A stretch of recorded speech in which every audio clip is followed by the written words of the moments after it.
Welcome to your Oracle deck. I am so excited to share with you what has been my passion for so long. I can't wait to help you unlock these 77 windows to get clear message and guidance from you, the inner teacher. Stay tuned and look for the next email, which is going to have a really deep dive video explaining the 77 windows for this Oracle deck. But up next, I'm going to give you just a peek to help you really unfold and unpackage this deck so you can get started right now. These cards can look a little daunting at first, but that's the beauty in it, because once you learn how to read the symbols, it unpackages so much information in just one card that you're not going to have to go read the information. It'll just come from you. Within the 77 cards, you're going to have 49 cards that have double symbols, a symbol on each side. And then you're going to have other cards that represent hypo, hyper, shadow, and the archangels. And so we'll talk about those later. But to get you started with the main 49 cards, we're going to look here and look to start identifying the symbols on the cards. So the symbols you're going to look for are a tree, root chakra, infinity sign, sacral chakra, a sun for solar plexus chakra, the world for heart chakra, the caduicus for the throat chakra, prism, third eye, and then the jewels or the diamonds for the crown chakra.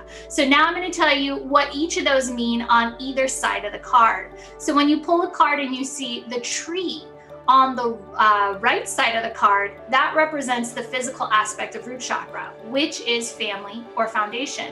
When that tree appears on the left side of the card, it's going to be the emotional aspect of root chakra, which is grounding.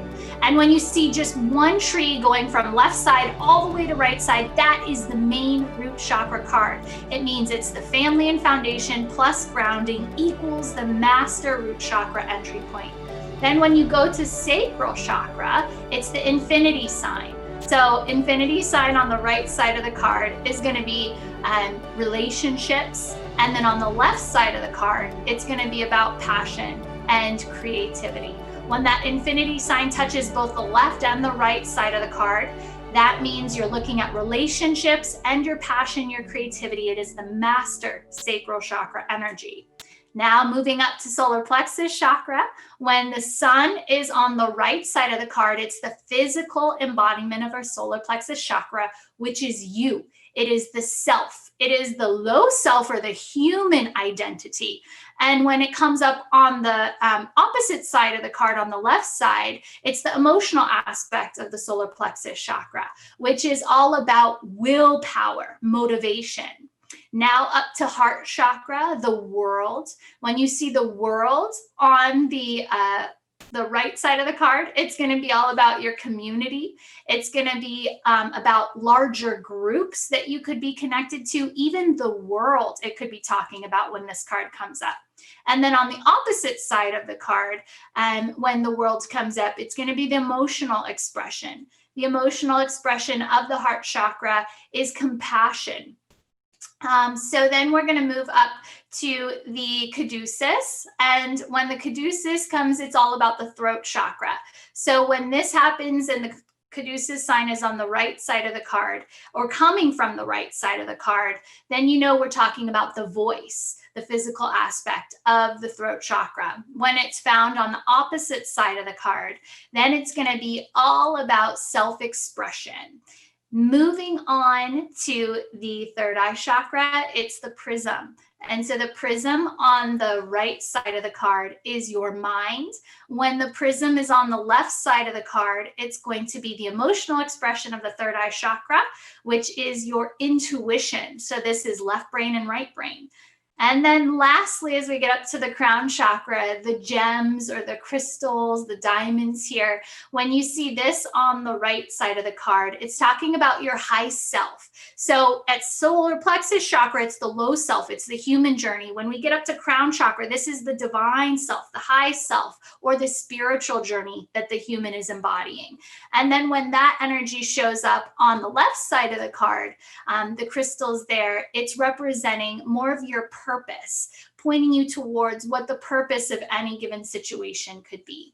And so again, anytime the crystals, the caduceus, the world touch both sides of the card and there's one big symbol there, it is the main chakra point. So it's the main crown chakra, it's the main third eye chakra, and all the way down through. So that's how you diagnose the main 49 cards. So now we're going to get into the hypo and hyper. And when you look at these cards, they're pretty similar. The hypo is going to have these tiny little bumps around the person's body, showing that the energy field has retracted or come in from being very expansive. Hyper energy, on the other hand, has these kind of daggers coming off the body to show you the energy field has expanded and possibly expanded a bit too much. So the trick to reading hypo and hyper is it has to do with how a person's field is either projecting into the future or stuck in the past. And so when you see those tiny little bumps around the human body for the hypo cards, know that somebody's dimming their light. They're pulling in, and most likely it's because of a pattern that they're repeating, that they're stuck in a loop of from their past. When you go to hyper, it's that jagged, that dagger energy. And what this does is it takes your energy and it puts it into the future, into potentials that might pull your energy out of what's happening now. So somebody might be stuck into a future potential or something they're wanting to create or wanting to envision for themselves. And it's getting them pulled out of what's happening now, or they might be exaggerating a part of their life meaning right now, right? There might be an exaggerated influence of this energy. And so when you read this and you're looking for the symbol on the card, it really has to do where the chakra symbol is placed on that body. So when you pull the hypo root chakra, the root chakra emblem is going to be down there at the feet of the card. So when you see an energy with that symbol down there, that's root chakra. And then as we move up, sacral chakra comes up around the groin area. Solar plexus, that chakra emblem is right there around the stomach. And then it keeps going higher and higher until third eye is here at the forehead area. And then the crown shows the chakra emblem right up there at the very top of the card. So that's how you track where the chakra is and know what chakra you're reading for hypo or hyper when that comes up. So when you're looking at the shadow cards, you're going to know you're playing with these cards because of the two gatekeepers, right? The gatekeepers that show up at the sides of the cards. And then right in the middle of the card, you're going to have the chakra flower. And so how you know what energy you're working on is when you pull the root chakra card, it's going to have 4 petals. When you pull the sacral chakra card, it's going to have 6 petals, and so on and so forth, where you get to the crown chakra card and there's supposed to be an infinite number of petals, but you can see it just compounds on itself for that last card. So when you're reading chakra blocks or the shadow of the chakra, basically when these cards come up, I like to say it's a warning that we're starting to repeat really deep-seated patterns of our past. So chakras that are blocked tend to mean that we've disconnected from an emotional energy. We've disconnected from the truth of the bigger picture. And so typically when this energy comes up, it's a really deep-seated pattern that might be hard for somebody to realize because they've been operating in a disconnect from this energy from so long. So if we have a shadow of our solar plexus chakra come up, what we could be dealing with is shame. And personally, to recognize shame in yourself, you might get it at a very superficial level, but to understand that deep-seated connection to where this shame actually stems from, that's what the shadow is trying to get you to unfold. It'll let you know what's happening in your life right now that's a pattern from something you've been programming for a very, very long time that has you running in a blocked way with this energy flow. And so shadows come up as these warnings that we're either in patterns again or getting ready to repeat these patterns again and disconnect even more. And so it's one of those things that when you're reading for yourself or somebody else, you're going to read the superficial understanding of it, and then over time it should compound and kind of help you to see what that deeper pattern is with the shame energy or of the solar plexus chakra, or the fear energy of the root chakra. So the shadow at root chakra level is fear. The shadow at the sacral chakra level is going to be guilt. The shadow at solar plexus chakra level is shame. The shadow at heart chakra level is grief. The shadow at the throat chakra level is deceit. The shadow up at the third eye chakra is illusion. And the shadow at the crown chakra level is attachment. So now we're going to talk about reading the archangels at each level. So whenever you come up with an archangel card, you're going to understand that it's an angel card because it's going to have one of the 7 sacred swords that represent the 7 seals of the 7 archangels. And so that sword should go from either the bottom or the top of the card, touching both sides of the card. You should also see wings somewhere in there, although the wings sometimes can be a little bit muted. So that's how you're going to know you're working with one of the 7 angelic energies. So anytime an angel comes up, it's really letting us know that we're working with the mastery or the truth that resides at this level. So each chakra in this system is really connected to a plane of experiences. We're not just talking about the 7 physical chakras here. The 7 physical chakras create the multidimensional landscape that is the 77 windows to connect to high self.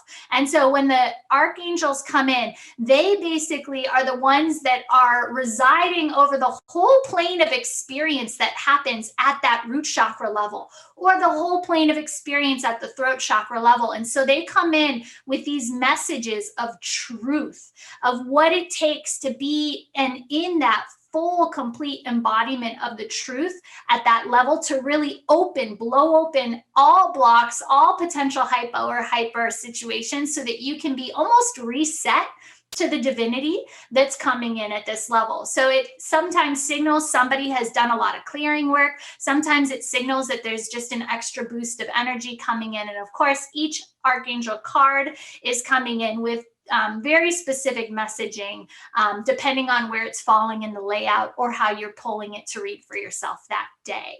So a little rundown of the archangels and the truths at each level. So on the root chakra level, you're going to have co-creation is the energy that presides at this level.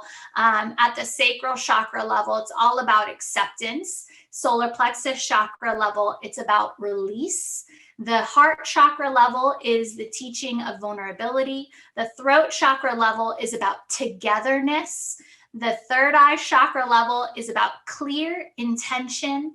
And then the crown chakra level is reconciliation, or a final karmic close to a situation. So that would be your archangel cards. And again, they come in when the truth is ready to be revealed at a level, or when you're ready for it, when the card is drawn. So when you're first working with these cards, I highly encourage you to pull 1 card a day and to just start getting familiar with the symbols. Let the symbols in the card teach you. Each and every day, the goal is to live in the multidimensional chakra system. So pull a card and play with those symbols, play with the meanings. But a really great way to go even deeper is to use your workbook. The workbook was created to read these cards, the 77 cards, or the 78 with the high self card in there, the 77 cards through every aspect of how it could come up and show up in your life. And so when you're ready to start getting more of the information,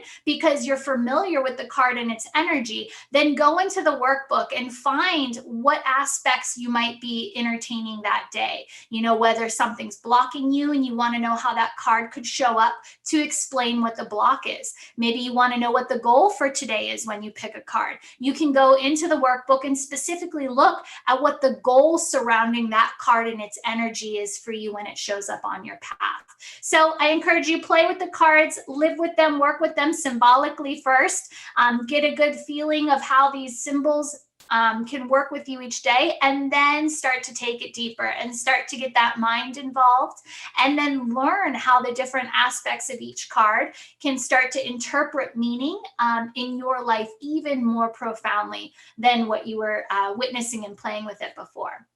my recommendation for you is over the next month, draw one card a day and just simply learn the symbols. Play with the symbols. Let the symbolic meaning of how you read each card come through.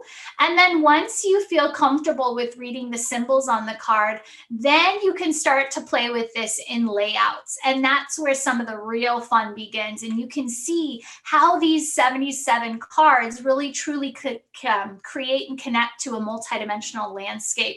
It will allow you to see how energies can come in at any level and create really deep stories and meanings for what's happening in your life. So stay tuned. We'll send more messages to you with review of layouts and how to start to read the cards in other ways with manifesting and learning flows. The Chakra Oracle deck was truly created to become a tool for you to develop your own intuition. There is no right or wrong answer here. Everything has been created so that you can start to create a deeper meaning within your own life and the signs and symbols that you're seeing and perceiving outside of you. So know that sometimes I grab a card and I'm seeing it reversed, and I will read it in a reversed way, but it has so much meaning, and I will understand that meaning in that moment as it suits my life experience. And so in that moment, I might look like I'm reading it wrong, but it was actually the right way that I needed to read it in that moment. So trust in yourself, trust in how you play and explore with this. And truly, there is no wrong way to interpret this. Signs are made to give us information in the moment. And as long as we are in trust with ourselves, the most divine answers will always come through.